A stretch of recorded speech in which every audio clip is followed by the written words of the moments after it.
Bonsoir, merci d'être venus si nombreux rencontrer Barbara Cassin ce soir.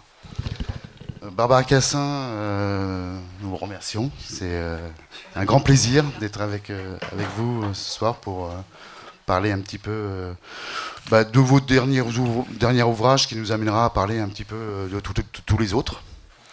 Je vais vous présenter... J'ose à peine dire succinctement parce que je vous dis, bon, c'est peut-être un peu plus long que ce que j'aurais voulu. Donc Barbara Cassin, vous êtes philosophe et philologue. On verra bientôt que cette dernière spécialité n'est pas un énième ornement au revers de votre veste, mais justement c'est un petit peu la cheville ouvrière qui vous a permis de reconsidérer quelque chose qui s'appelle l'histoire de la philosophie, de toute la philosophie occidentale. Bon. C'est mon appréciation. Vous vous êtes forgé une clé pour ouvrir cette boîte noire, la sophistique. Alors une sophistique à votre main, dans le sens où au fur et à mesure des années, vous avez forgé aussi d'autres outils qui vous a permis d'aller plus loin, et aussi d'aller plus loin pour en faire quelque chose. On verra un petit peu les implications dans les apparitions sociales de tout ça. Donc voilà, il sera bien entendu dès maintenant que vous ne cherchez pas à réhabiliter ou à redorer le blason de la sophistique, que vous ne cherchez pas à aménager le territoire à la marge, c'est une citation de vous. Et bon, voilà ce que vous entendez, en fin de compte, c'est bon, j'ai mis ça, de faire péter de l'intérieur, rien moins que le verrou de l'être, celui de l'ontologie occidentale, ce que vous appelez faire de la philosophie pour de bon. Voilà. Ce que peuvent les mots, donc c'est l'ouvrage pour lequel nous invitons ce soir. Je vous le présente. Voilà, c'est un livre qui est sorti à la fin de l'année dernière. Donc ce que peuvent les mots, voilà, bon, en général, quand on voit des gros omnibus comme ça, on s'attend plutôt à voir les grands textes mis d'auteurs mis bout à bout. Là, vous l'avez construit un petit peu différemment. On a beaucoup de choses qui sont des textes courts, des textes de circonstances, de communication, d'entretien, qui se situe souvent, il me semble, un petit peu en amont et en aval du texte lui-même. Voilà. Bon, voilà, moi, je crois que vous êtes satisfaite de l'organisation de cet ouvrage. Enfin, Plutôt. Oui, non, mais je veux dire, c'est bon, ça tombe pas sous le sens forcément parce que bon, il y a beaucoup de matériaux et il y a des choses justement qui viennent d'horizons différents. Mais moi, je trouve que c'est justement une petite machine qui est pleine d'antennes frémissantes qui permet justement d'une présentation assez complète de quelques décennies de travail et d'une manière assez vivante. Voilà, donc moi aussi, je suis assez satisfait. Non mais voilà, ce que ça aurait pu être aussi, c'est justement mis bout à bout des textes. Enfin voilà, c'est construit, c'est thématisé, c'est corrélé. Enfin c'est plaisant. C'est un volume charmant. Voilà. Après, voilà, c'est bon, c'est peut-être une approche déceptive, mais je le préciser, il faut quand même profiter, faut quand même faire un effort pour profiter de tout cela. Mais après vous, enfin, je dirais comme vous, dans un entretien que j'ai entendu, vous répondiez à une journaliste de France Inter. Au moment où le nom de Heidegger est sorti, et vous avez dit oh là là, mais c'est un peu compliqué tout ça. Et vous avez pas hésité, vous avez fait silence une seconde, vous lui dit ça se lit, voilà, ça se lit. Aussi, j'ai vu par ailleurs dans une petite conférence que vous avez donnée à Montreuil que vous donnez, enfin vous parlez sans sans complexe du journal d'un philologue de Klemperer. Donc je pense que voilà, tout le monde est amené à pouvoir mettre la main sur l'ouvrage. Ce que peuvent les mots, je voudrais revenir sur cette première partie qui est autrement présocratique, qui reviennent, alors c'est ce que je disais justement, en amont et en aval de votre maître-livre, qui est pour moi l'effet sophistique.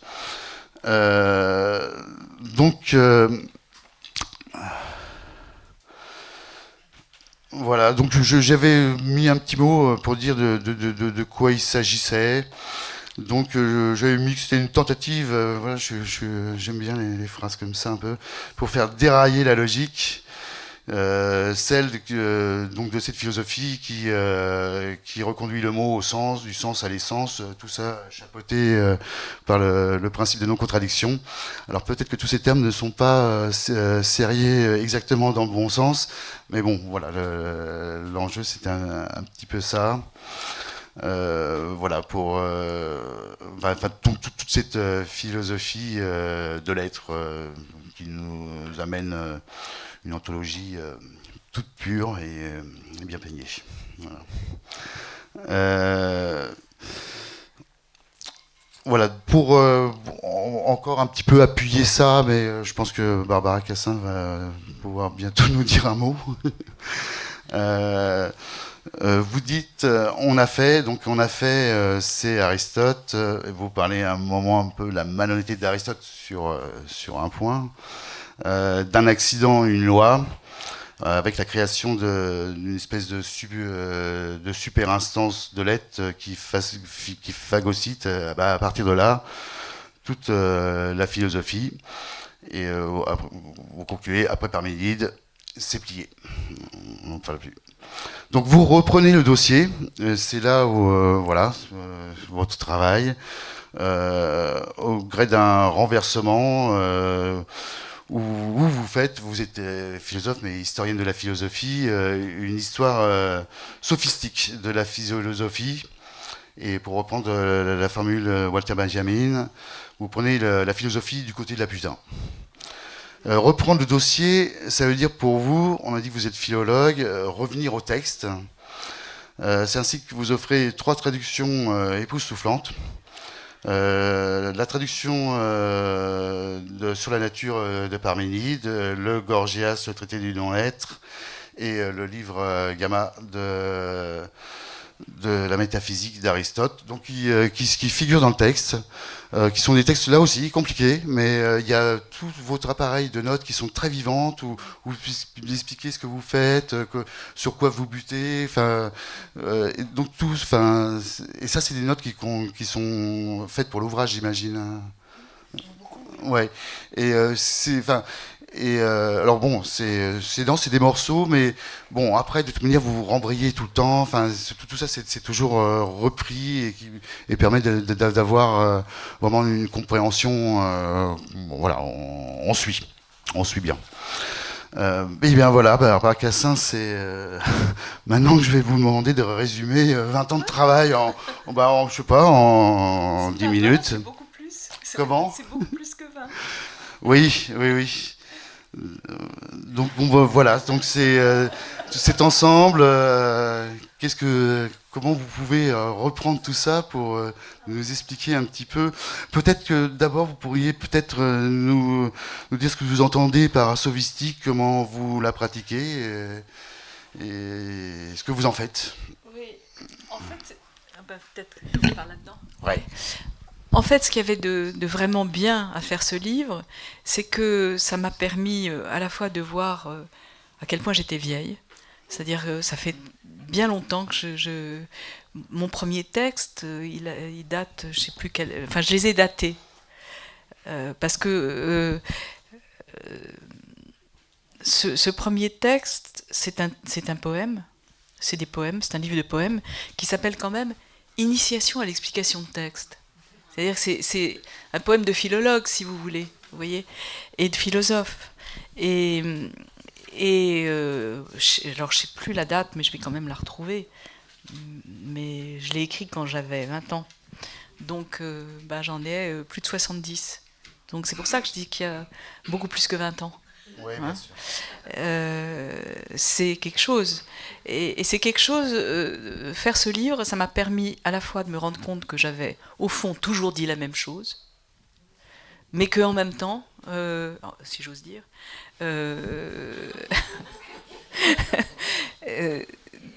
tout se nouait, se dénouait tout le temps autrement. Et peut-être l'un des... Je vais répondre à votre question après quelques circonlocutions. Mais ce dont je me suis rendu compte en faisant tout ce livre, c'est que si j'avais pas été une femme, ça aurait pas été écrit pareil. Voilà. Et je le savais pas tout de suite. J'ai toujours cru, moi j'étais une bonne élève, philosophe, bon, pas très bonne hein, quand même, parce que très bonne élève, mais j'ai jamais fait ce qu'il fallait, j'ai jamais réussi à faire une carrière comme il aurait fallu, normalement, c'est-à-dire rentrer à l'école normale et puis être agrégée de philo, ça j'ai jamais pu.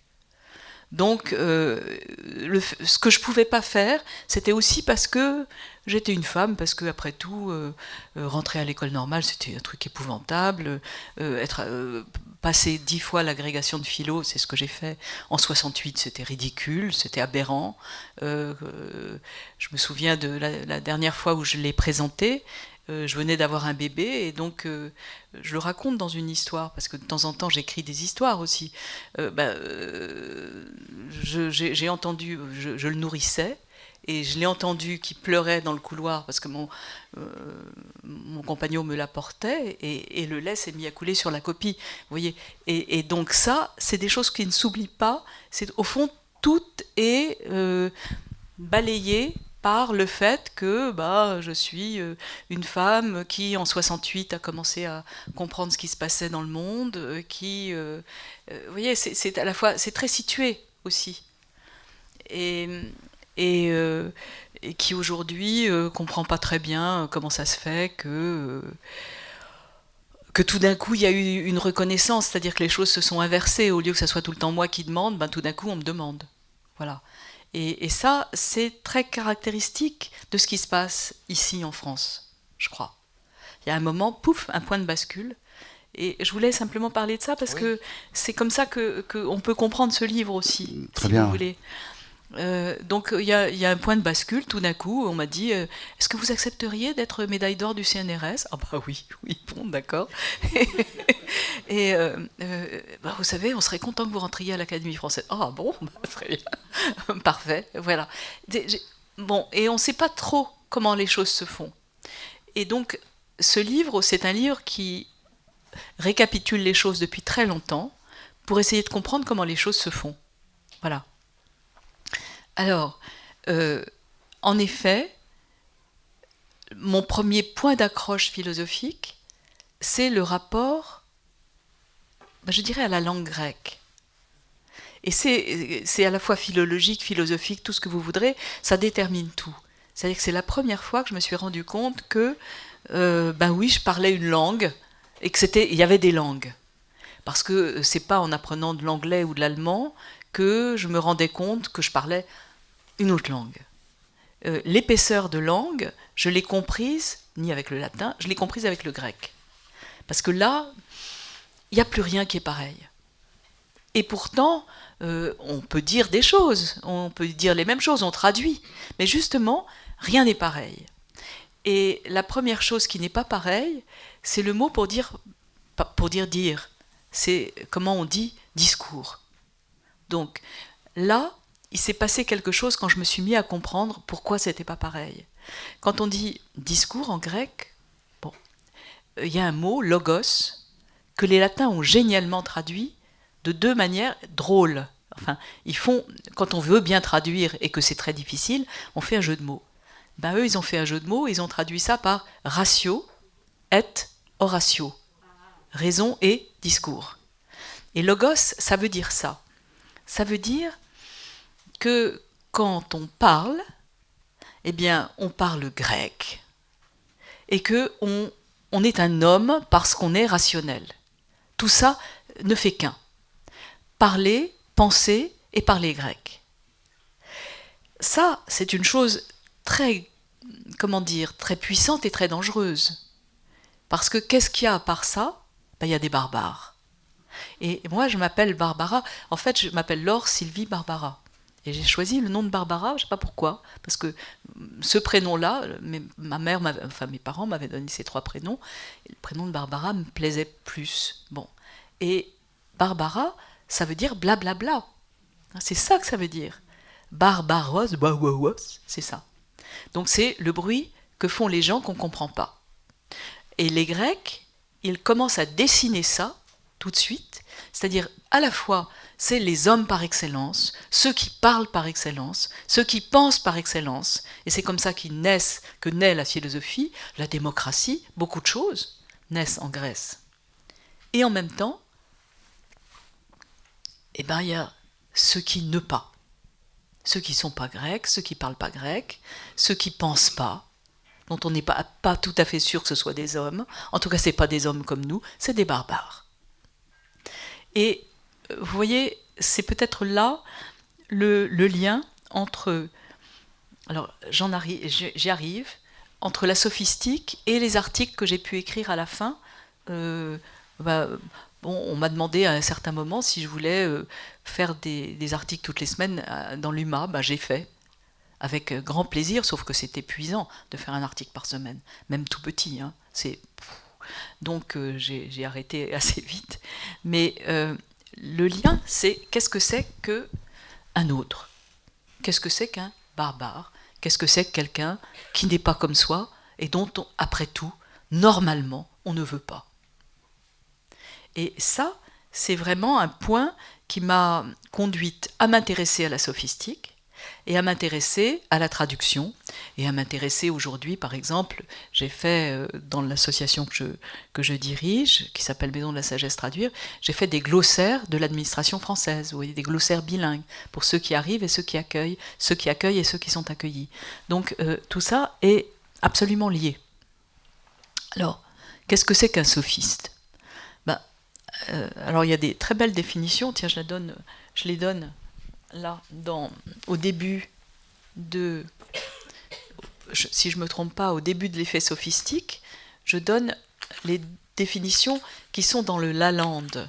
Le Lalande, c'est le grand dictionnaire, moi je sais pas, peut-être que je ne les donne pas là, le grand dictionnaire qui a servi à tout le monde hein, quand on fait de la philo. Alors on en a un peu changé, mais il a servi des siècles, il a été réédité tout le temps. Alors, on explique sophistique, mouvement de pensée qui séduisit, ou je sais pas quoi, et inquiéta, mouvement de pensée, non, c'est pas ça. On dit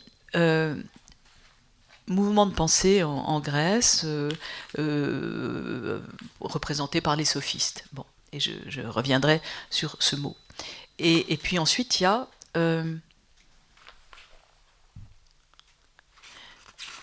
on explique... J'aimerais bien le retrouver quand même, ces 2 définitions. Page 8, Pascal me dit. Ici, page 8 ? Ah, page 8 dans l'effet sophistique.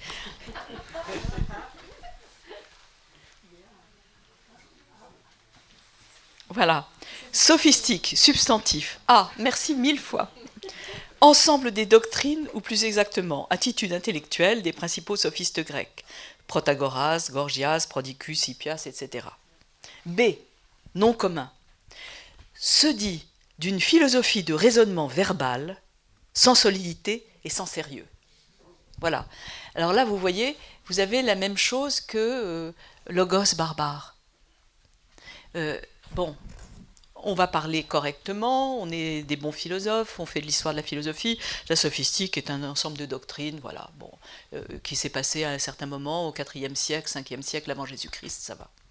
Et puis, barbare. Ben voilà, c'est une philosophie de raisonnement verbal, sans solidité et sans sérieux. Comment vous passez d'un sens à l'autre? C'est dégoûtant. Bon, alors voyons, essayons de voir ça. Et c'est là où toute l'histoire de la philosophie revient. Il y a un type qui pense autrement et qui le dit génialement, c'est Hegel. dans ses leçons sur l'histoire de la philosophie, il dit « Les sophistes sont les maîtres de la Grèce. Maîtres parce que ce sont les meilleurs profs, et maîtres en politique, parce qu'ils donnent les constitutions, les lois, et qu'ils inventent la démocratie. » Bon. Alors, comment se fait-il que les sophistes aient une aussi mauvaise réputation? Eh bien, il y a de quoi. Parce qu'ils attaquent, au fond, toute la manière de parler des philosophes. Et la première scène, la scène matricielle, c'est le rapport entre le poème de Parménide. Alors, 3 mots sur Parménide, 5e siècle avant Jésus-Christ. Quand Heidegger lit Parménide, il dit ce mince cahier permet de brûler toutes les bibliothèques philosophiques. Ça suffit. Ça invalide tout le reste. Donc, c'est une origine. Voilà. Le mot est lâché, c'est l'origine de la philosophie. Et si vous regardez le poème de Parménide, c'est d'ailleurs extraordinaire, il est écrit en hexamètre dactylique, c'est-à-dire comme Homère. C'est les mêmes vers que Homère. Et pourtant, c'est le moment où on dit que commence le logos. Vous voyez, on passe du mythos, disons du mythe, de la poésie, de cette parole, disons, quasi divine, au logos, c'est-à-dire à la parole qui va devenir rationnelle, qui devient rationnelle, qui est le nom de la raison. Ratio et oratio. On passe du mythos, du mythe, de l'épopée, au logos, avec le poème de Parménide. Et le poème de Parménide commence par une scène de rapport au mythe, puisque c'est un jeune homme divinement guidé sur un attelage avec des cavales qui arrive à une porte, devant une porte que lui ouvre une déesse. Et la déesse lui dit, voilà, il y a deux chemins, il y en a un que tu n'emprunteras pas parce qu'il est impraticable, et l'autre que tu dois prendre, le chemin du non-être et le chemin de l'être. Et donc le jeune homme s'engage sur l'être, et on s'engage avec lui, et on nous raconte la route de l'être. Ça, c'est le poème de Parménide. Pardon, je caricature terriblement, je grossis les traits, etc., mais c'est ça. Et il se trouve qu'il y a une troisième route qu'on ne comprend pas très bien, c'est la route des hommes, de la doxa, pas tout à fait être, pas tout à fait non-être, une route un peu mixte, c'est très compliqué. Bon, comment ça se fait? Bon. Mais enfin, la déesse dit il y en a deux, une qu'il ne faut pas prendre, une qu'il faut prendre. Et alors, c'est là où intervient Gorgias, le premier sophiste qui réécrit le poème de Parménide. Et on va comprendre à partir de là pourquoi la philosophie entière se met à le haïr. Si la philosophie entière est représentée par une ligne qui va de Parménide à Heidegger en passant par Platon et par Aristote, elle est invalidée par ce que fait Gorgias. Qu'est-ce que fait Gorgias? Il dit, moi le poème de Parménide, c'est magnifique, mais c'est des mots. C'est un poème. Poème, ça vient de poiein, ça fait être. Dire, c'est faire. Le poème de Parménide, il fait comme si l'être était déjà là, mais en fait, c'est lui qui le fait. L'être est l'effet du poème de Parménide. L'être est un effet de dire. Il n'est pas toujours déjà là, il est fabriqué par les mots de Parménide. Et Gorgias le prouve en fabriquant la route du non-être. C'est-à-dire en fabriquant un n'est-pas qui est indiscernable au fond du « est ». D'ailleurs, justement, Hegel, dans la science de la logique, dit je défie qui que ce soit de faire la différence entre le « est » tout pur et le « n'est pas » tout pur. Aucune différence. On ne peut pas y arriver. Bon. Alors, Gorgias est là en train d'expliquer que Parménide fabrique avec son poème la route du est. Autrement dit que Heidegger, parce que c'est quand même ça que j'avais en tête en 68, quand je me suis mise vraiment à faire de la philo, que Heidegger se gourre, mais vraiment, quand il dit voilà, tout est là, le est là, et l'être est enraciné dans la langue grecque, avec comme peuple et comme race, parce que ça va jusque-là. L'ontologie, l'origine, elle s'origine quand on la trace heideggeriennement, mais c'est quand même comme ça qu'elle se laisse tracer immédiatement.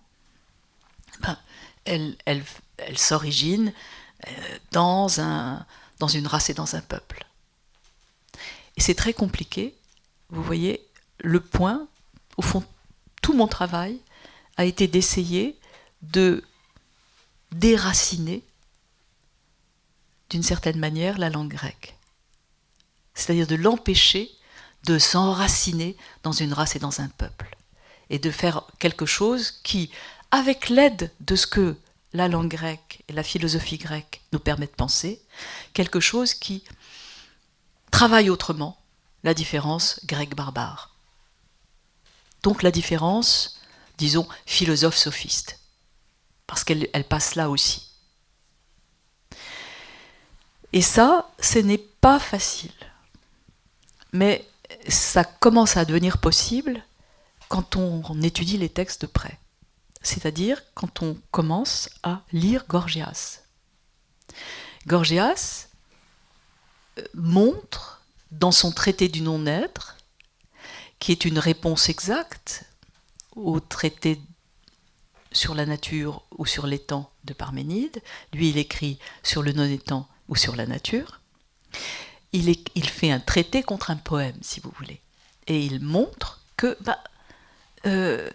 tout ça, c'est une histoire de mots. La manière dont l'être est fabriqué par Parménide, vous voyez, c'est le poème qu'il fait. Et il n'est pas toujours déjà là, et comme un dieu, comme quelque chose, comme une langue souveraine, on n'a pas à être les bergers de l'être. C'est une expression de Heidegger. L'homme est un berger de l'être. Non, l'homme, il la fabrique. Voilà. Il le fabrique, et il aurait pu fabriquer autre chose, et fabriquer autrement. Et la preuve qu'il le fabrique, c'est qu'il peut fabriquer autre chose, qu'il peut en tenir lieu. C'est ce que fait la sophistique. La sophistique, au lieu de travailler sur l'être et la nature, elle travaille sur, disons, le non-être et la cité. Et voilà, c'est ce qui se passe de plus violent pour la philosophie. Donc, Platon dit Burke, vraiment, c'est des faux philosophes, ils sont pour l'opinion, ils sont pour la démagogie, ils sont pour... Bon. Mais quand on lit, non, ils sont simplement pour montrer que la philosophie, l'ontologie, ça n'est pas l'origine originaire, ça n'est pas donné pour toujours, comme ça, et on n'a plus qu'à obéir. Et on n'a plus qu'à être les bergers de l'être. Non. Donc c'est cette première révolte-là qui fait que toute la philosophie Bontin qui s'engouffre derrière Platon et derrière Aristote, je vais revenir sur le rôle d'Aristote, toute la philosophie Bontin, eh bien, elle est remuée, elle est très inquiétée par la sophistique. De même que les Grecs sont très inquiétés par les barbares. De même que nous sommes très inquiétés par... etc. Bon. Donc, Platon démet les sophistes en les accusant d'être des pseudos. C'est des faux frères, d'abord. C'est des faux philosophes, c'est des faux, alors il n'ose pas dire des faux démocrates parce que lui il est encore pire. Donc c'est des mauvais politiques, c'est des démagogues. etc. Et surtout, il ne s'intéresse jamais à la vérité, il ne s'intéresse qu'à l'opinion. Bon. Et tout ça fait un paquet qu'on peut jeter, mais dont il faut se méfier terriblement. Alors Aristote, c'est beaucoup plus subtil, à mon avis, et beaucoup plus violent. Aristote, il se situe au niveau où se situent les sophistes, à savoir celui du discours. Et il ne se situe pas, si vous voulez, au niveau de la morale, au niveau de la soi-disant vérité. Non, il se situe au niveau du discours. Et il dit, les sophistes ne parlent pas. Non, ils ne parlent pas. C'est comme des plantes. Ça, c'est extraordinaire. La sophistique, avec Platon, c'est... Platon a inventé le mot sophistique, il a inventé le mot rhétorique, et il les a assignés aux sophistes. Hein. Eh bien, Aristote dit, non, il ne parle pas. Pourquoi est-ce qu'il ne parle pas? Il ne parle pas parce que ils n'obéissent pas au principe de non-contradiction. Parler, c'est dire quelque chose. Dire quelque chose, c'est signifier quelque chose. Signifier quelque chose, c'est signifier une seule chose, et la même, pour soi-même et pour autrui. Autrement dit, si vous commencez à parler pour le plaisir de parler, à philosophistiser, comme dit Novalis, si vous commencez à parler pour le plaisir de parler, c'est-à-dire pour la parole elle-même, pas seulement pour dire quelque chose, mais pour voir ce qu'on peut faire avec les mots. Et bien là, c'est un scandale, vous ne parlez pas. Vous parlez comme une plante. Homoios futo. Semblable, vous avez un discours de plante. Pourquoi? Et parce que ce qu'il faut, c'est que vous soyez assigné au sens, c'est-à-dire à un seul sens. Ou bien on dit une seule chose qui a un seul sens, ou bien on ne dit rien. Quand je vous dis sens, je ne sais pas ce que vous entendez, moi. Vous pouvez entendre signification, vous pouvez entendre sensation, vous pouvez entendre direction, et vous avez raison, parce que ces trois sens-là sont dans le mot sens, et sont bien, je veux dire, ils héritent d'une très longue histoire, qui fait qu'ils sont dans le même signifiant, sens. Et vous avez non seulement le droit, mais c'est formidable que vous compreniez, que vous puissiez hésiter entre ces trois sens de sens. Et si vous changez de langue, par exemple, je passe à l'anglais, quand je dis meaning, je ne dis pas du tout sensation. Hein? Donc il y a une équivoque là qui ne va pas marcher. Et donc vous rentrez au cœur des langues, en même temps que vous rentrez dans ce que Aristote refuse. Parce qu'Aristote, il est grec. Il n'y a que le grec qui existe. Donc les équivoques du grec, ce n'est pas des équivoques, c'est l'universel de sa langue. Donc vous voyez, logos, ce n'est pas équivoque pour Aristote, pas du tout. C'est équivoque pour les latins, qui traduisent ratio et horatio. Vous rentrez là dans le rapport aux langues, et dans le rapport aux cultures, et dans le rapport aux civilisations, et dans le rapport aux différences. Pour moi, la traduction est un savoir-faire avec les différences. C'est pour ça qu'on en a besoin.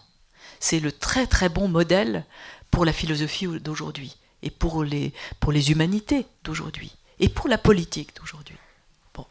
Donc, vous voyez, comme ça va loin. Dès que Aristote commence à exclure les sophistes, non pas seulement de la philosophie, mais de l'humanité, en disant « Mais enfin, qu'est-ce qu'ils disent? Ils ne parlent pas. Ils peuvent écouter ce qu'il y a dans les sons de la voix et dans les mots. » Ça, c'est dramatique. Mais aujourd'hui, on fait ça tous les jours, si j'ose dire. C'est-à-dire qu'on a pris conscience, ne serait-ce qu'avec la psychanalyse, que le signifiant, ça existait, et que c'est passionnant, et que la pluralité des langues, c'est passionnant, et que la différence, disons les équivoques des mots, c'est passionnant.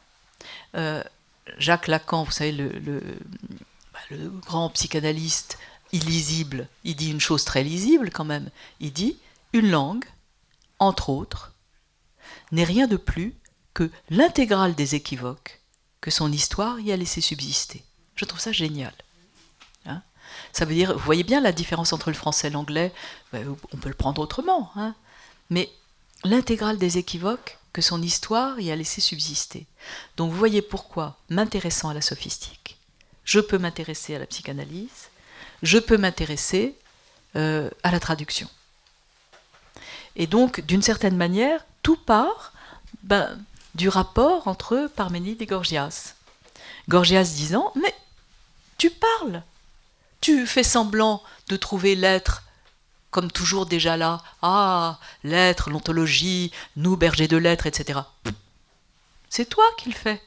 L'être est un effet de dire. Là, ça devient très intéressant et on est en prise sur vraiment des discussions immenses. Parce que, par exemple, il y a un auteur que j'aime énormément qui s'appelle Benveniste, pour qui a comme... je sais pas, il a fait un article magnifique qui s'appelle « Catégorie de langue et catégorie de pensée ». Et dans cet article, il dit, oui, l'être, l'ontologie, la philosophie, c'est grec. Parce que, voilà, là, vous avez une espèce de tout qui est l'être, toon, qui est mis en place par la langue, dans la langue. Et si je vais dans la langue Ewe, dit-il, il y a beaucoup de mots différents pour dire ce que les Grecs nomment être. Être, exister, être là, tout ça c'est des mots différents. Être le rapport entre le sujet et le prédicat, tout ça c'est des mots différents. Donc on n'aurait pas pu faire Platon en langue Ewe. On n'aurait pas pu faire Parménide en langue Ewe. Vous voyez, tout ça bouge, et les sophistes étaient bien des Grecs, ils n'ont pas dit tout ça comme ça, mais ils ont dit, le poème de Parménide, c'est pas du donné, c'est du construit. Voilà. C'est pas de la nature, l'être, c'est pas une origine donnée par la nature, c'est de la culture, c'est du construit, et c'est construit dans la langue. Et à partir du moment où on dit ça, tout bouge. Voilà. Donc, vous voyez pourquoi je me suis intéressée aussi bien à la poésie qu'à la philosophie, qu'à la rhétorique et qu'à la traduction. Et tout ça, c'est noué dans une même botte. Et c'est ça que j'ai essayé de montrer dans ce que peuvent les mots, en prenant des textes très très différents les uns des autres, mais en prenant quand même pour moi des textes clés que vous avez mentionnés. Oui, qu'on retrouve en enfilade et voilà. Justement, Parménide, qui produisent... Voilà, Parménide, Gorgias, ouais. Aristote. C'est des clés pour détricoter la philosophie qu'on apprend. Ouais, voilà. Qui montre bien qu'il y a, il y a un moment, ça s'est cristallisé comme ça. Après quoi, il y a eu ce que vous appelez des interprétations fixistes, mais qu'effectivement, il y a d'autres possibilités qui permettent justement d'agir autrement aussi dans la cité, de pouvoir faire d'autres choses, quoi. Ouais. Alors, on a vu, vous me dites, la philosophie, elle s'occupe de la vérité, elle s'occupe de l'être, mais justement, au gré de ce dénigrement de la sophistique qui est ramenée au faux, au pseudo, et puis justement à quelque chose qui n'est pas arrêté, ce qu'on appelle le plasma peut-être, non, oui. Ce mouvement, le plasma c'est quoi? Oui, ça bouge, ouais. ça bouge, mais plasma c'est la fiction aussi. Voilà, et c'est là où je voulais en venir, justement, on a peut-être glané quelque chose d'intéressant pour nous, c'est la fiction. Oui. Et ça, justement, la sophistique, c'est d'emblée intéressé à cette matière, à ce possible, oui. Et justement qui crée, des réalités, quoi, qui oui. Ne sont pas justement celles qui sont en ligne entre le sens arrêté sur lui-même, l'être. Oui, enfin. Vous aviez dit que vous aimiez les faits sophistiques. Oui. Ouais, c'est vrai. Enfin, c'est vraiment le livre qui explique pourquoi c'est important. Hein. Et donc, il y a 3 passages pour moi avec la sophistique. Il y a, d'une part, on passe de l'ontologie, vous voyez, c'est-à-dire de la science de l'être, Parménide, à la logologie, c'est-à-dire Novalis. Logologie, c'est un mot fabriqué par Novalis. Vous voyez comment c'est fait? Logos, logos, ça se redouble. Donc, au lieu qu'on soit en train de faire la logique de l'être, on fait la logique du logos. Donc, on prend le logos comme objet et pas l'être comme objet. Bon, de l'ontologie à la logologie, vous passez au fond à l'origine, de l'origine à je ne sais pas comment dire. C'est un peu un domaine qui se détache, qui suffirait à lui-même peut-être. À la critique de l'origine, c'est ça, de l'ontologie à la logologie. On montre que c'est du discours, l'ontologie. D'accord. Hein, voilà. Donc ça, c'est de l'ontologie à la logologie. Après, quand vous faites ça, vous passez en même temps de ce qui a l'air naturel, puisque vous vous souvenez du titre de Parménide, c'est Périphuséos, de la nature, ou de l'étang, ou de l'être. Eh bien, la nature et l'être se confondent. Phusis, ça veut dire ce qui pousse, ce qui croît. Donc, ça a donné la physique. Ben, vous passez de la physique qui a l'air d'être de la pure nature à quelque chose que vous construisez, qui est la cité, le politique. Donc, vous passez de l'ontologie à la logologie et vous passez du physique au politique. Et puis, vous passez, et c'est le 3e truc qui nous intéresse là, vous passez de la philosophie qui prétend réfléchir sur ce qu'est la sagesse à quelque chose qui accepte la fiction et qui n'a pas la vérité comme visée, c'est la littérature. Et en effet, la sophistique est tout un mouvement qui se continue. Il y a une 2e sophistique et la 2e sophistique invente le roman. Et c'est pas du tout un hasard. C'est-à-dire qu'en effet, on passe à d'autres usages possibles du langage que celui de vouloir dire la vérité qu'on n'arrive pas à dire parce que, en fait, on croit jamais qu'on l'invente. On croit toujours qu'elle est déjà là. Or, la vérité, quand même, moi, je ne suis pas sûre qu'elle soit déjà là. Je pense qu'on la fabrique continuellement. Et c'est assez grave. C'est assez compliqué. Et là, on tombe sur quelque chose qui me paraît être un point de réflexion, en tout cas, donné par la sophistique, qui est quelque chose comme un éloge du relativisme. Mais pas n'importe lequel. C'est pas dire que tout se vaut. C'est pas dire, bon, il n'y a pas de raison pour que ça soit comme ça, bon, donc on s'en fout, et puis voilà, ça marche. Non, c'est pas ça. Le grand sophiste qui dit ce qu'est le relativisme, c'est Protagoras. C'est pas Gorgias, c'est Protagoras. Et Protagoras le dit, et ça c'est extraordinaire, il le dit par la bouche de Socrate chez Platon, dans le Protagoras et dans le Théétète. Et il dit, dans un dialogue de Platon, donc il faut comprendre que Platon, il avait tout compris, mais il n'avait pas dit, il avait tout compris, et il voulait qu'on pense comme ça, et pas autrement. Donc, il a tout compris et il a tout mis en scène, si vous voulez. Mais il a tout compris et notamment, il a fait parler Protagoras par la bouche de Socrate, Protagoras disant, voilà, dans le Théétète, la question posée c'est qu'est-ce que la science? Et donc aussi qu'est-ce que la vérité? Et Socrate commence par répondre, si on dit comme Protagoras que l'homme est la mesure de toute chose, je vois pas pourquoi on dirait pas que le cochon est la mesure de toute chose. Hein. Si j'étais un cochon, je dirais le cochon est la mesure de toute chose. Bon. Et Socrate parle comme ça. Et puis il dit, oh là là, mais si Protagoras était là, il me dirait, tu n'as pas honte, Socrate? Mais oui, j'ai honte. Pourquoi? Bien parce que je ne dis pas du tout que tout se vaut, répond Protagoras.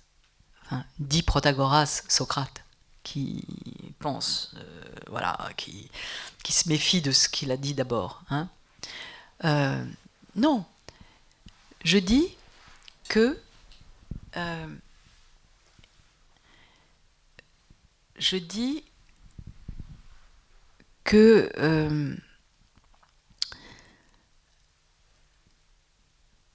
il n'est pas possible, il est très difficile, il n'est même pas possible de faire passer quelqu'un d'une opinion fausse à une opinion vraie, et c'est vraiment pas le problème. Mais la question est non pas celle du vrai et du faux, c'est-à-dire tout blanc, tout noir, mais celle du plus vrai. Donc celle du relativement vrai. Vrai par rapport à, plus vrai pour quelqu'un, plus vrai pour une cité. Donc c'est, si vous voulez, on passe d'une bivalence vrai-faux, blanc-noir, à la question du meilleur. Meilleur pour. Qu'est-ce qui est meilleur pour ? Ça ne va pas de soi, mais c'est la vraie question. Et c'est ça la question du relativisme. Qu'est-ce qui est meilleur pour ? Meilleur pour toi, moi, pour la France, pour le monde. Qu'est-ce qui est meilleur pour ? Et c'est ça le point de réflexion du relativisme. C'est très intelligent, enfin c'est très intéressant, c'est très politique aussi. C'est une vraie manière de faire quoi ? De faire appel au jugement. C'est à vous de juger. Et toi, conclut Protagoras, et toi, il te faut supporter d'être mesure. Démerde-toi. Pense, réfléchis, regarde, comprends, critique.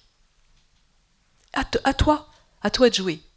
Et pour moi, le plus bel exemple de ça, le moment où j'ai vraiment compris ce qui pouvait se passer, c'est quand j'étais en Afrique du Sud, dans un musée horrible, un musée qui avait été fait sous l'apartheid, où il y avait plein de personnages comme de Madame Tussaud, vous voyez, en cire, comme ça, des Khoisan, c'est-à-dire des peuples primitifs, puis des Blacks, et puis tout ça atrocement mal représenté, en train d'avoir des bébés à la mamelle, les mamelles pendantes, en train d'essayer d'allumer du feu, etc. Des salles et des salles. Et quand Mandela est arrivé au pouvoir, il n'a pas woké ça, hein, il ne les a pas démolis. Il a mis au milieu un petit écriteau. Que pensez-vous de ce que vous voyez ? C'était génial. Le rapport qualité-prix, c'est génial. Hein ? Que pensez-vous de ce que vous voyez ? Ben c'est ça, au fond, le relativisme conséquent, c'est la demande de juger. Et toi, il te faut supporter d'être mesure. Que pensez-vous de ce que vous voyez ? Moi, quand j'ai fait des expositions, par exemple sur la traduction, mais c'était toujours pour aboutir à ça. Mais qu'est-ce que vous en pensez ? Ça vous fait penser... voilà, ça fait quoi ? Et donc voilà ce que je voulais dire par rapport à la sophistique comme faisant bouger les choses. D'accord. Pour continuer un petit peu à partir de Protagoras, donc ça suppose qu'il y a une délinéation entre la politique et la morale.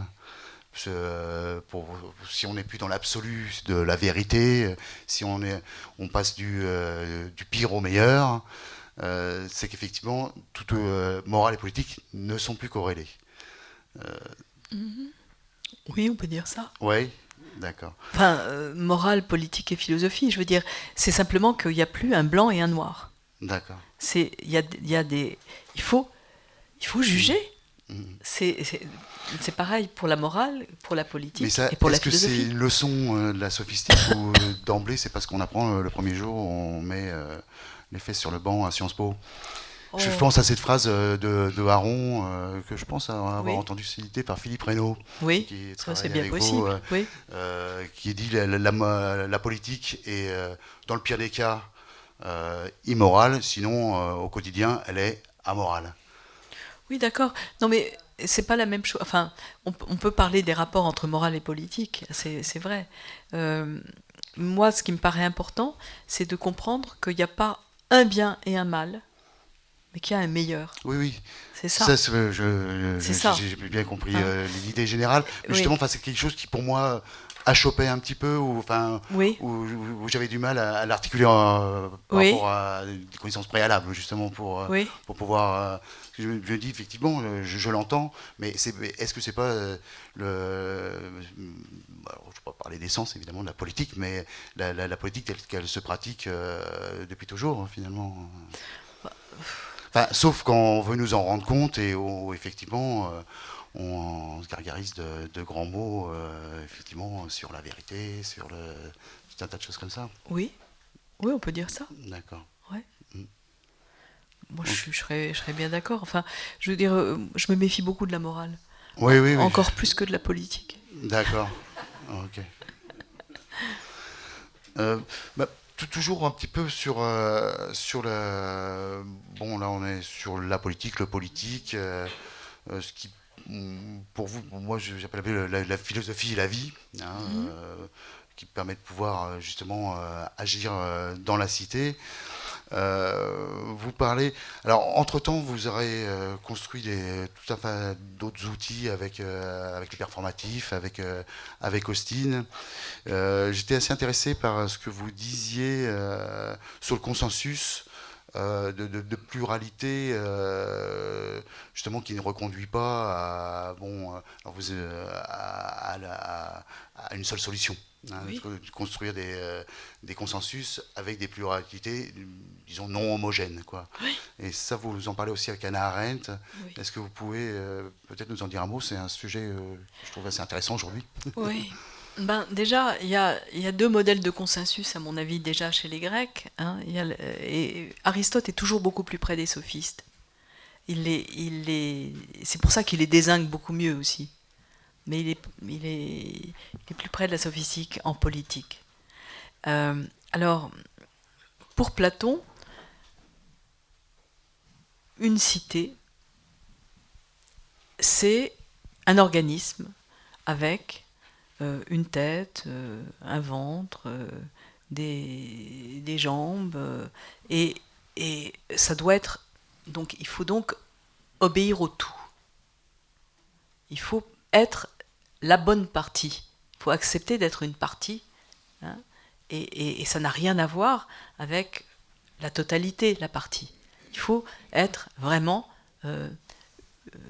la partie qu'on est. Le laboureur doit être laboureur, le guerrier doit être guerrier, le philosophe doit être philosophe, en plus il est roi, d'accord? Bon, très bien. Tout ça, c'est comme ça chez Platon. La cité a comme modèle l'organisme. Et si votre cœur se mettait à faire ce que fait votre foi, vous seriez mort. Bon. Donc ça, c'est un premier modèle. Maintenant, pour Aristote, c'est pas du tout comme ça. Et justement, pour Aristote, Aristote est sophiste en ce qu'il est. Il a la même idée de la démocratie que n'a pas du tout Platon. Cette idée de la démocratie, c'est que elle est diverse, et c'est comme ça que ça marche. C'est parce que chacun est soi que ça fait un tout, mais pas un tout organisé où chacun doit rester soi. Non, un tout où chacun a la possibilité d'être à son gré, comme d'apporter ce qu'il a à apporter. Et pas de rester en place, mais d'apporter ce qu'il a à apporter. Le modèle, c'est pas l'organisme, c'est le pique-nique. Il y avait des grandes pique-niques organisées, les sissi, c'est-à-dire des espèces de pique-niques démocratiques par quartier, si vous voulez, ou par dème.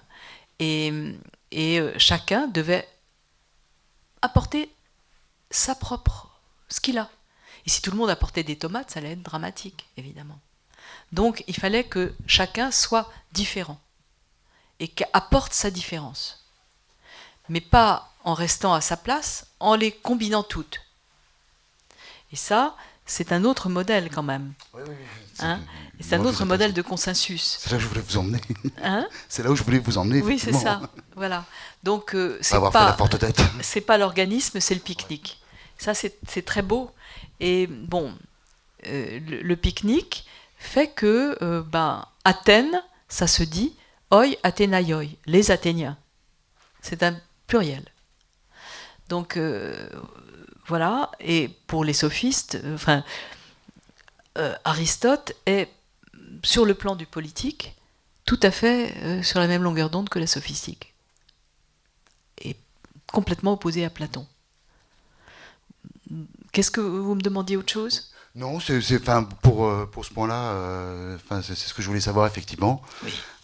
Pour peut-être continuer en revenant sur la commission Vérité-Réconciliation, et vous nous expliquez un petit peu de quoi il s'agit avec ce assez de vérité. Oui.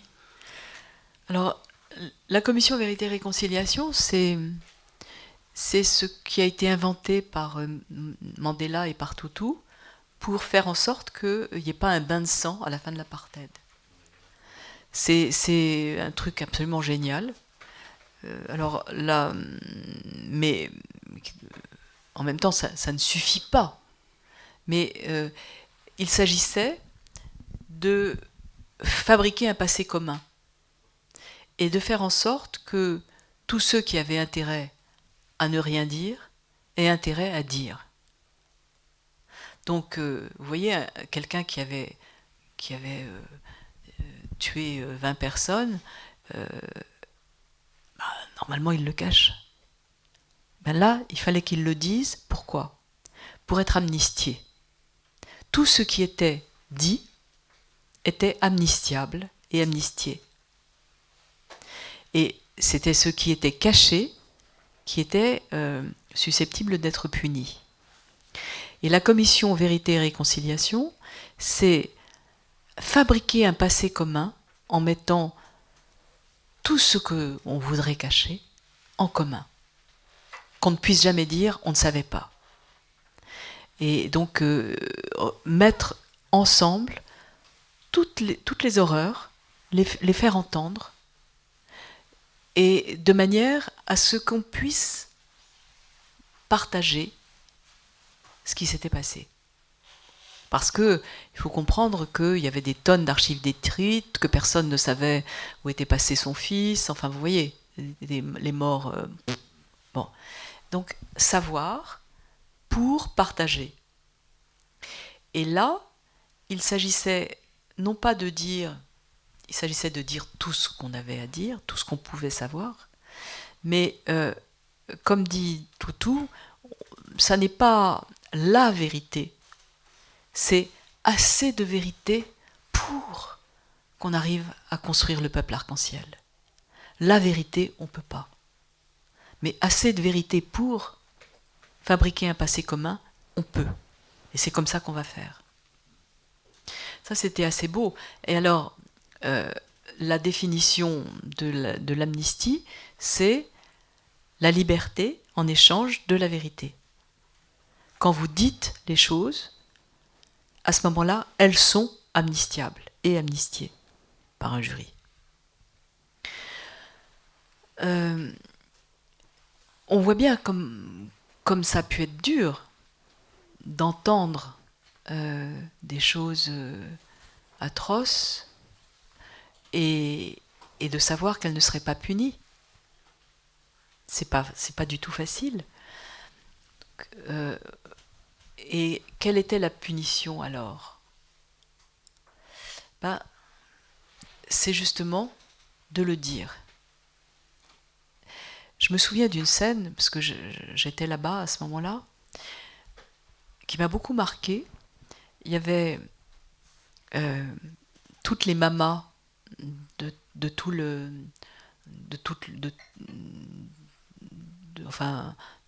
la ville, etc., qui étaient là, les mamas noires assises derrière, et il y avait 2 Sud-Africains blancs, tortureurs, etc., qui disaient ce qu'ils avaient fait. Et les femmes derrière disaient « Ah bon, non mais on voit bien, ça marche pas. Non, ça va pas, non, ça sert à rien. Leurs femmes et leurs enfants sont pas là. la chose, c'était que tout le monde entendait.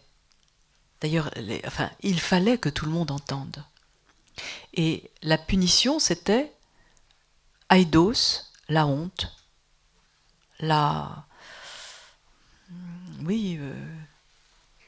ce qu'on peut appeler la pudeur, la honte. Ça, ce partage-là, d'ailleurs, il y a eu un nombre de divorces incroyable.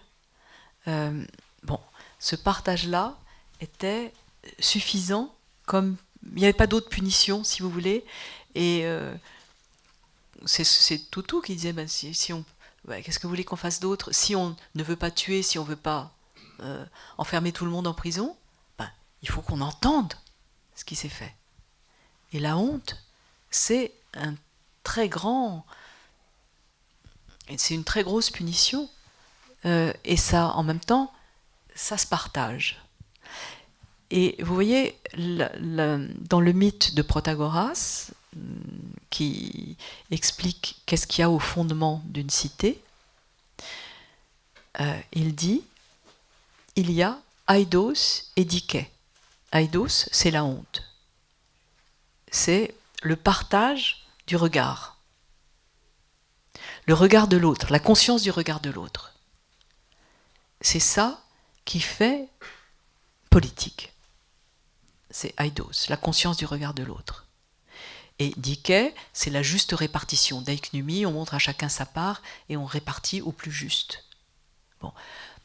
Aujourd'hui, je crois, il y a une dikais très vacillante. Là, on ne peut pas dire que la répartition est très juste. Alors, l'aidos, ça a disparu parce que tout le monde a honte, mais de quoi? Parce qu'il n'y a plus rien de dit. C'est pas... Voilà. Oui, d'autant plus que tout le monde n'a pas joué le jeu. C'est ça. Et qu'il y avait une possibilité de se rétracter et de dire moi, voilà. Oui. Mais c'est quand même très intéressant de retrouver à la racine de la commission Vérité et Réconciliation les deux impératifs de Protagoras pour qu'il y ait politique. Voilà. C'est pour ça que c'était intéressant de voir comment la sophistique peut être efficiente oui. à les endroits où on les attend, on les attend pas, ou on les attend le moins. C'est ça. Et moi, quand j'étais en Afrique du Sud, les gens les gens qui allaient au pouvoir, sont venus me demander mais comment on peut faire pour faire une nouvelle Athènes? Une nouvelle Athènes, il faut qu'il y ait aidos et dikais. D'accord. Et c'est une nouvelle Athènes qui est en même temps sophistique. Très bien. Oui. Je pensais un petit peu maintenant parler d'un gros poste qui est celui de la traduction, en partant du dictionnaire des intraduisibles. Bon, là, c'est le grand jeu. Hein. Là, vous avez tous vos moyens, vous avez toutes je crois que vous parlez un petit peu de vos cartes en main, vous avez tout votre jeu, et ça vous permet justement de... on ne sort pas exactement de la politique, parce que il n'y a pas que c'est pas qu'une vocation, disons, de faire un objet éditorial fou, quoi, ou un objet de lexicographe incroyable.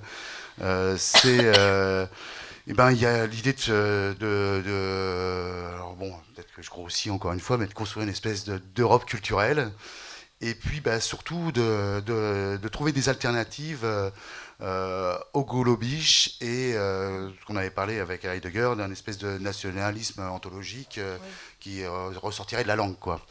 Donc là, c'est là aussi, c'est quelque chose sur lequel, dans la présentation, je voulais insister. Donc c'est une espèce de présentation d'archipel. Je continue de vous présenter, mais on voit que vous avez, disons, un usage de l'amitié qui est aussi associé au travail, et qui est au long cours, que ça soit justement dans la poésie. Mais là, justement, vous avez toute votre équipe, quoi.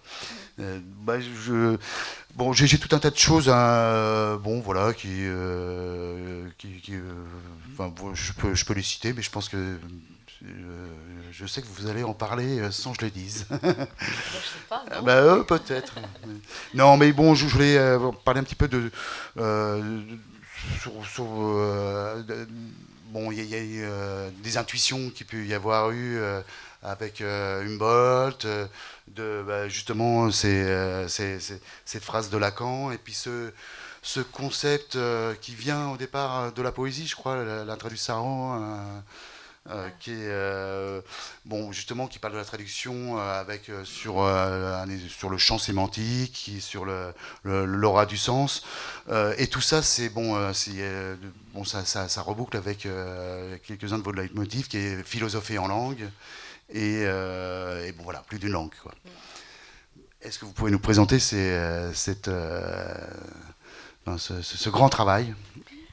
Bon, c'est un travail, c'est dingue, hein. C'est-à-dire que ça a duré 15 ans et on était 150. Et puis, j'aurais jamais cru que ça allait se faire et qu'il y aurait des éditeurs assez fous pour le faire. Donc, l'idée, c'est quand même de réfléchir à la différence des langues en s'accrochant aux symptômes de différence des langues que sont ce que j'appelle les intraduisibles. Ça ne veut pas dire qu'on ne les traduit pas, hein. Les mots, on les traduit tous, et puis les phrases, on les traduit toutes. Simplement, on a du mal. Il faut recommencer. Puis c'est pas simple. Bon. Donc c'est affronter les difficultés, affronter la discordance entre les différentes langues. Vous avez déjà entendu logos, ce que je racontais, ratio et horatio, bon, voilà. Et nous, discours, bon, c'est pas très loin, enfin bon, c'est pas... Donc voilà. Ce dictionnaire, il était là pour dire qu'il n'y a pas qu'en poésie qu'il faut faire attention aux mots. Il n'y a pas qu'en poésie qu'on entend les équivoques. C'est qu'on philosophe en langue aussi. Et donc, au fond, c'est cette idée qu'on serait purement rationnel à un moment donné. Oui, on est purement rationnel, mais on est purement rationnel en langue. C'est-à-dire qu'on n'a jamais réussi à faire une caractéristique universelle. C'est ce que Leibniz voulait. Leibniz, génial, qui parlait une dizaine de langues, il a voulu, son rêve, c'était de faire une seule langue, la caractéristique universelle, avec laquelle il aurait chiffré les idées. Et donc, on se serait assis, deux philosophes se seraient assis en disant « calculons ». Et on va voir qui se trompe. Bon, ça n'a jamais marché, évidemment. Mais il y a eu plein d'ersatz. Coutura, qui était le grand éditeur de Leibniz, qui était un type formidable, il a inventé... il a beaucoup travaillé sur... le nom m'échappe à l'instant, pas le Volapük, mais l'autre, là. L'espéranto. Sur l'espéranto. L'espéranto, c'est une espèce de fausse caractéristique universelle où on croit qu'on va parler tous une même langue. C'est d'autant plus... Quand vous regardez j'espère qu'il n'y a pas d'espérantistes parce que je vais me faire engueuler. Mais...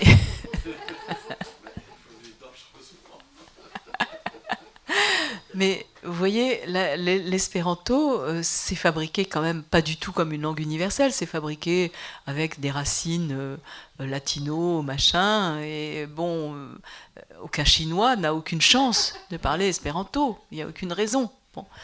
Donc c'est pas du tout universel, c'est un ersatz, et il y a un autre ersatz beaucoup plus fréquent, qui est le Global English, et là, les Chinois le parlent. Donc c'est un anglais très bref, avec très peu de mots, et dans lequel on nous enjoint d'ailleurs de faire des dossiers pour l'Europe quand on veut être financé. Si vous faites un dossier pour l'Europe, faut le faire en globish. Si vous le faites en bon anglais, ça passera jamais. Si vous le faites en français, ça passera pas non plus, on va le traduire et on le traduira mal. Bon, mais voilà. Donc le dictionnaire des intraduisibles, il est venu de ce que je ne voulais ni de Heidegger et de ce qu'en effet j'ai appelé le nationalisme ontologique, c'est-à-dire l'idée qu'il y a des langues meilleures que d'autres, des langues supérieures, plus philosophiques et de toute façon meilleures, comme il y a des races supérieures, et que évidemment le grec c'est supérieur à tout, mais je sais plus comment le dire, parce que je crois que le grec, c'est très intéressant. Bon, le grec, c'est supérieur à tout, et puis l'allemand est encore plus grec que le grec. Et puis après, on peut voir. Bon. Donc, ça, je trouvais ça terrifiant. L'idée qu'il y ait des langues supérieures qui sont en plus enracinées. Hein, enracinées, donc, dans une race et dans un peuple. Bon. Non, pas ça. Et alors, pas non plus le globish.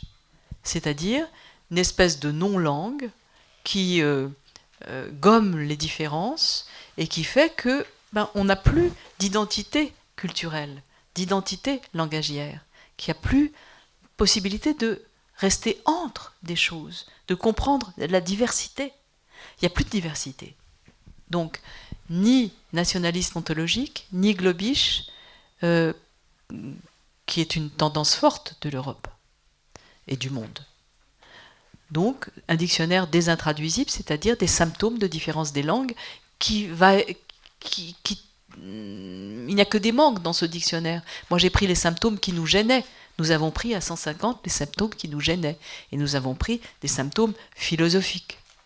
Hein, c'est-à-dire, quand vous dites mind, vous ne dites pas tout à fait Geist, vous ne dites pas tout à fait esprit, et qu'est-ce que ça change ? Voilà. Et quand vous dites traduire, vous le dites. Moi, j'ai fait une exposition au Mucem sur la traduction, après Babel traduire. En chinois, traduire, ça a comme ambiance de sens, retourner une soie brodée. Extraordinaire. Et en arabe, c'est interpréter. Et en latin, traduire, c'est conduire à travers. Bon, donc même rien que là, il se passe des choses. On a d'autres représentations. Il y a des mondes qui s'ouvrent. On n'est pas pareil. C'est plus riche de comprendre ces différences-là. Donc l'idée de ce dictionnaire des intraduisibles, c'est de s'enrichir des différences. C'est pour ça, traduire, c'est savoir faire avec les différences pour moi. Et alors, ce qu'il y a de plus extraordinaire, et c'est pour ça que l'aventure se continue, c'est que traduire... C'est moi ? J'ai sans doute. Bon. C'est joli. C'est que ce dictionnaire des intraduisibles a été traduit dans une dizaine de langues. Et donc, il a été réinventé complètement. Évidemment, il faut le réinventer pour le traduire. Et on a d'ailleurs ajouté des items et on en a enlevé. Bon, par exemple, il a été traduit en ukrainien et en russe. Et à chaque fois, il y avait une raison. Vous voyez bien laquelle, là ? C'est de montrer qu'il y a deux langues.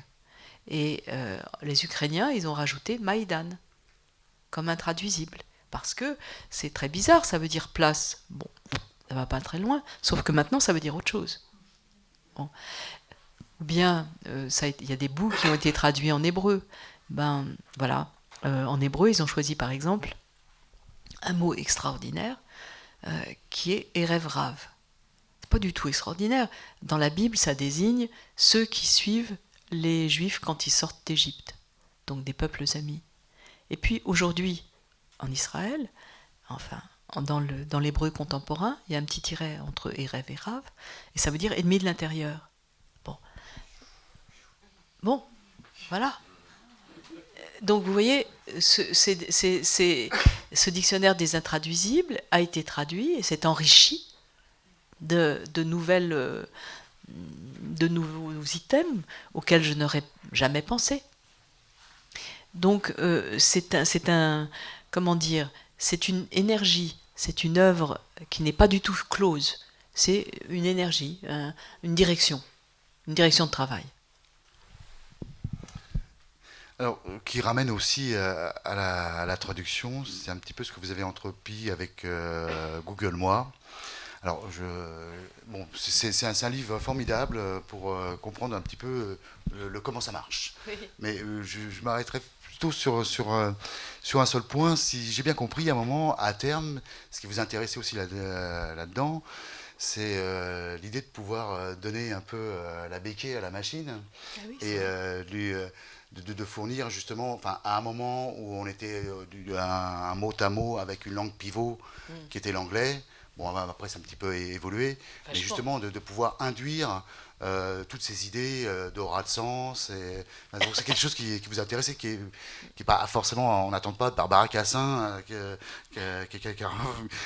nous fasse un topo pointu sur la page Wank, toutes ces choses-là, quoi. Donc, cette idée, c'est effectivement ces outils modernes, ils sont internationaux, et donc je dis bon, on va pas juste faire des choses entre spécialistes.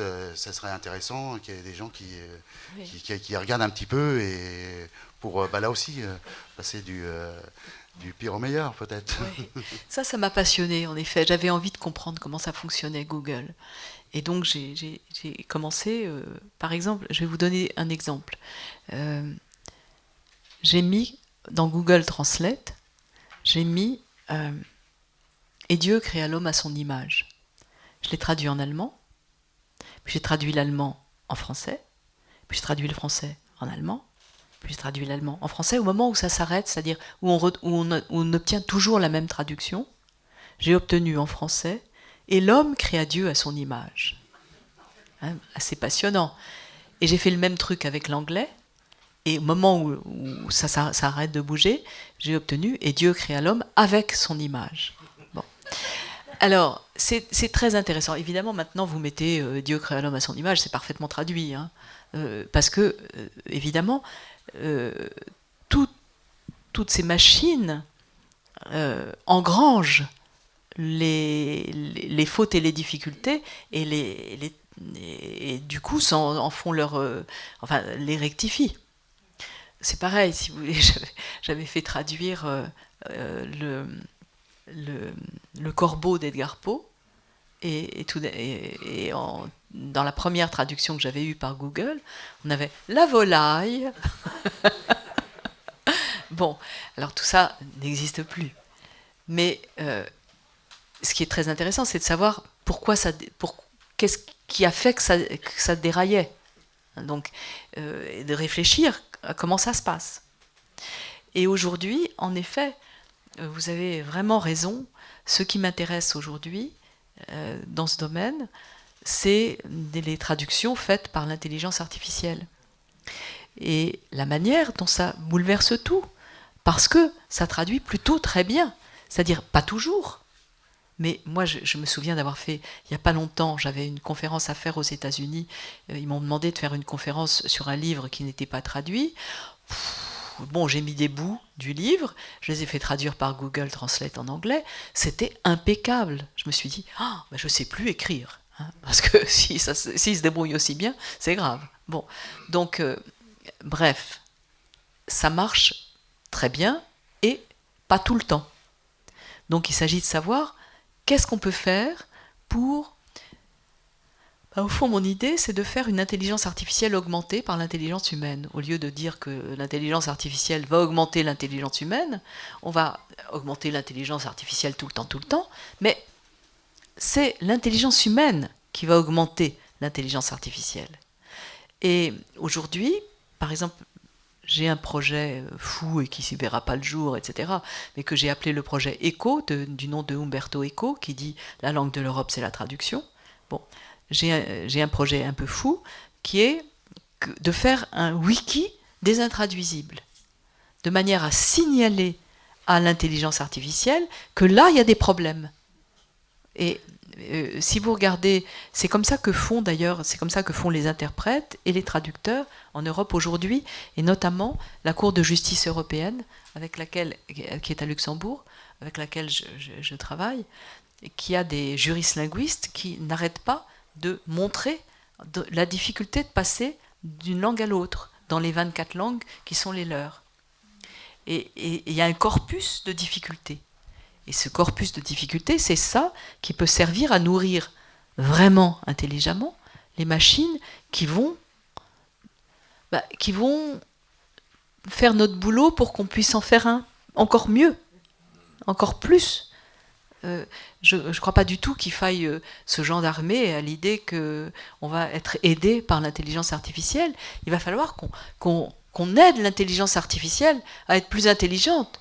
Et si elle est, alors je vous signale un très joli livre qui s'appelle LTI de Yann Diner. C'est très intelligent. Ce type, il a réchappé au massacre de, non pas de Bataclan, mais l'autre là. Oui, d'accord. Oui. Et il a, il est par ailleurs, euh, il est par ailleurs, enfin, peut-être pas chef de service, mais en tout cas médecin, psychanalyste à Sainte-Anne. Voilà, à Sainte-Anne. Et c'est très intelligent ce livre parce qu'il invente la manière dont il faudrait que la machine soit névrosée pour que ça marche, pour que ça marche mieux. Hein.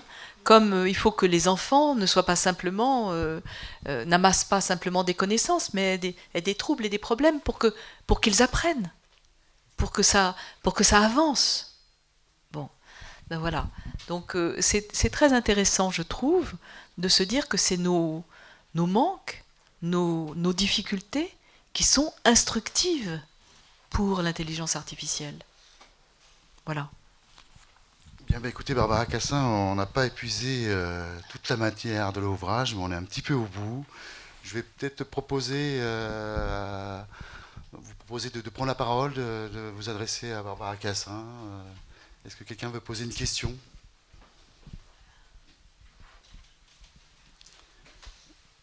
Pas de questions.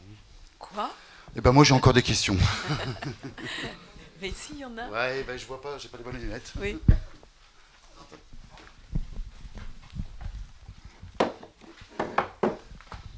Monsieur? C'est bon? Oui, merci beaucoup pour ces trois sujets qui ont été abordés. Je voudrais revenir sur le premier. Et je dois dire que j'ai eu un frisson, à la fois de terreur et peut-être de plaisir. En vous écoutant, je me dis au fond la civilisation occidentale, si on peut dire ça comme ça, elle a eu la chance d'avoir un Aristote amortisseur de Platon. Si on avait eu du pur Platon, on aurait été dans une longue histoire dictatoriale. Alors, et c'est au fond le point que j'ai entendu et que vous n'avez pas prononcé. On n'a pas parlé de dictature, on n'a pas parlé de totalitarisme, on a parlé de Heidegger et on entend un petit peu ce que vous en dites ou ce que vous en pensez. Au fond, si nous sommes des héritiers de la Grèce, et j'ai fait un peu de grec il y a longtemps, et j'adorais ça, si nous sommes les héritiers de la Grèce, au fond, qu'est-ce qui fait que le parcours de la démocratie est aussi compliqué dans la civilisation qui est la nôtre? Ouais. Ben, vous voyez, alors, il y a quelqu'un avec qui j'ai beaucoup travaillé, c'est Alain Badiou, qui a retraduit La République de Platon. Et vous voyez bien où peuvent être nos points de friction. Bon, il est platonicien. Je suis sophiste, si j'étais quelque chose. Bon. Et les sophistes, en effet, Aristote est sophiste en politique, ça c'est clair, et sûrement pas platonicien. Mais votre question qui dit comment ça se fait qu'on ne soit pas plus démocrate, mais la Grèce était vraiment pas, c'était pas simple la démocratie en Grèce, c'était pas simple du tout. Et la Grèce était, enfin bon, Socrate, d'abord il s'est fait quand même empoisonné. Hein. Bon, c'était quand même pas simple parce qu'après tout c'était un type bien. Bon, et il était beaucoup moins platonicien que Platon. C'est vrai. Oui. Donc ça n'a jamais été un lit de rose la démocratie, mais ça n'a jamais été quelque chose de simple. Mais simplement, c'est quelque chose qui, je trouve, résiste bien. Enfin, la présence de la démocratie, elle est forte comme résistance, je trouve. Okay. Je suis pas... Moi, je vois le verre à moitié plein, peut-être. D'accord. Merci. Merci beaucoup. Alors j'ai votre livret, j'étais à votre colloque de Cerisy en 84 sur les sophistes. J'avais même joué, j'étais une étudiante, le rôle d'un éphèbe dans une pièce de théâtre avait eu lieu. Voilà. Et donc je commence tous mes cours par, je suis professeure de philosophie, je commence tous mes cours par montrer ce qu'il y a de commun et de différent entre Socrate et entre les sophistes. Mais par contre, je suis platonicienne et je vous dirais, faut relire le sophiste parce que dans le sophiste, Platon dit bien que peut-être que le philosophe n'est qu'un sophiste au fond. Peut-être qu'il n'est finalement pas plus qu'un sophiste qui attrape les gens dans ses filets. Et donc, j'ai une vision de Platon plutôt proche d'Alain Badiou, je dirais. Je vois plutôt Platon comme quelqu'un pas du tout totalitaire, qui au contraire se remet perpétuellement en question, alors qu'Aristote est beaucoup plus systémique et pour moi beaucoup plus catégorique, puisqu'il a même écrit des catégories, et je trouve que la pensée de Platon, au contraire, s'ouvre à celle des sophistes, alors qu'ironiquement il a l'air de s'y opposer. Donc, d'ailleurs, à son procès, il n'y avait aucun sophiste contre lui, ça n'était pas des sophistes. C'était des hommes politiques, des poètes, des représentants des poètes, un représentant des artisans, mais ça n'était pas les sophistes. Les sophistes n'ont pas pris parti contre Platon. Contre Platon, contre Socrate. Contre oui. Socrate, pardon. Et non, mais Socrate, il a été condamné par les chefs d'accusation que Platon portait contre les sophistes. Mais oui, corrompre la jeunesse, etc. Donc, évidemment, ils ont un peu retourné, oui. Mais en même temps, Platon a défendu Socrate quand même. Il a défendu Socrate. Mais enfin, il n'a pas défendu Socrate en tant que corrupteur de la jeunesse, je veux dire. Non, pas du tout. Non, mais il était attendez, contre ces chaises d'accusation. On va reprendre les choses une par une. Moi, je suis complètement d'accord avec vous pour dire que Platon est génial. Et pour dire qu'il a dit énormément de choses, non pas nuancées, les mêmes et les autres. Voilà. Hein, il parle quand même de l'être et du non-être dans le sens du langage. Mais bien sûr. Et que quand je vous ai parlé de Protagoras, j'ai bien dit que c'était Socrate, via Platon, qui prononçait l'apologie de Protagoras. Donc Platon était génial, il avait tout compris. Et le sophiste, alors là, il faudrait qu'on regarde la fin du sophiste, mais je ne l'interprète pas tout à fait comme vous, parce que c'est apparent ou réel, porte sur sophiste et pas sur philosophe, mais peu importe, c'est peu importe. En tout cas, ça n'arrête pas jusqu'au bout de savoir si c'est sage ou sophiste. Oui. Voilà, c'est ça. Oui. Sophos ou sophistes, sage ou sophiste. Bon, donc on est d'accord, et je suis d'accord avec vous pour dire que Platon est génial. Bon, si c'est ça, vous dites autre chose aussi, mais ça, c'est certain. Par ailleurs, Aristote est aussi génial, mais autrement. Tout à fait, oui. Bon, mais par rapport à... Alors, je ne crois pas du tout qu'Alain Badiou serait d'accord avec vous pour dire que Platon était sophiste. Non, pas du tout. Ah non, mais c'est pas ce que je dis du tout non plus. Je dis qu'il l'aimait. Non, je dis qu'il aimait un doute quelque part, oui. Platon. Ah oui, il aimait des doutes. Un doute quelque part. Il n'est pas catégorique, il n'est pas aussi définitif et catégorique dans sa manière de s'affirmer face aux sophistes. Bon, admettons, au fond, je ne sais pas vous répondre parce que sage ou sophiste, pour moi, il dit, c'est sage qu'il faut dire. Bon, voilà. Mais c'est pas grave. Enfin, Platon a très bien compris ce que c'était que la sophistique et il en a génialement parlé. Simplement, sa conclusion, c'est que Burke, c'est vraiment pas ça qu'il faut être. Ça, c'est clair, quand même, y compris dans tous ses textes. Enfin, c'est clairement ça. Bon, et dans le Gorgias, c'est sans aucun doute. Bon, donc. À sa sauce, oui. Mais au fond, on s'en fiche. Si vous voulez, là, on est en train de faire une discussion de spécialistes. Oui, on va. Donc pour moi, c'est pas ça qui est important. Non, pas ça que je voulais non plus. Et c'est pas ça non plus que vous soulevez comme point. Non. Donc, ce que vous soulevez comme point, c'est que au fond, Platon, pour vous, il est vraiment plutôt plus progressiste que... enfin, je sais pas, plus démocrate que... Pas démocrate, parce qu'il était pour une aristocratie de l'intelligence. Oui. Bon, mais tout le monde pouvait l'être, c'est-à-dire il était... qui était né, c'était en fonction des affinités de chacun, donc c'était pas, c'était pas les aristocrates, ceux qui étaient au pouvoir, qui voulaient mettre en haut de sa hiérarchie, Platon. C'était ceux qui, parmi les enfants qu'on élevait, avaient des affinités pour chercher le bien commun. Oui, oui. Bon, enfin, l'idée du vrai et l'idée du bien, c'est les idées qui dominent le monde. Oui, tout à fait. Bon, tout à fait. Voilà. Donc, voilà, c'est simplement, quand même, il y a une hiérarchie claire. Oui, bon. Oui. À part ça, je trouve que Platon, chaque fois que je le lis, je trouve ça, probablement comme vous et comme tous ceux qui le lisent pour de bon, génial. Ceci dit, je pense que... il y a beaucoup de totalitarisme possible à partir de Platon, et il y en a beaucoup moins à partir d'Aristote. Aristote, le seul totalitarisme, c'est celui de la logique.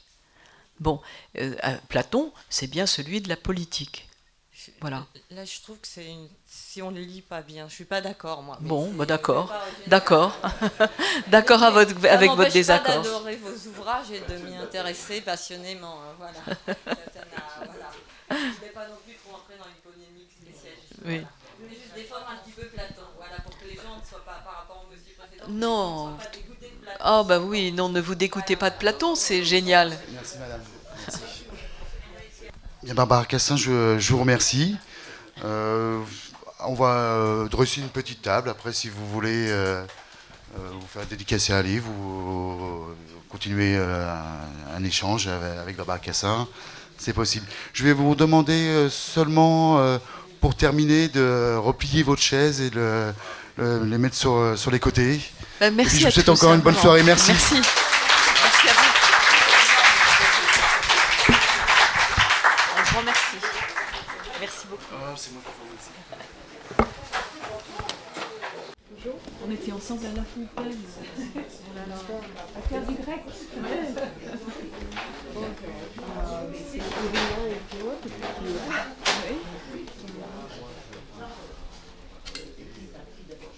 Tellement de choses, mais bon, c'est trop court, on va dire, pour parler. Et c'est vrai que bon, moi, je ne suis pas habituée à ça. Votre association, est-ce que vous sur Internet pour savoir ce que vous faites? Maison de la sagesse traduite. Oui. D'accord.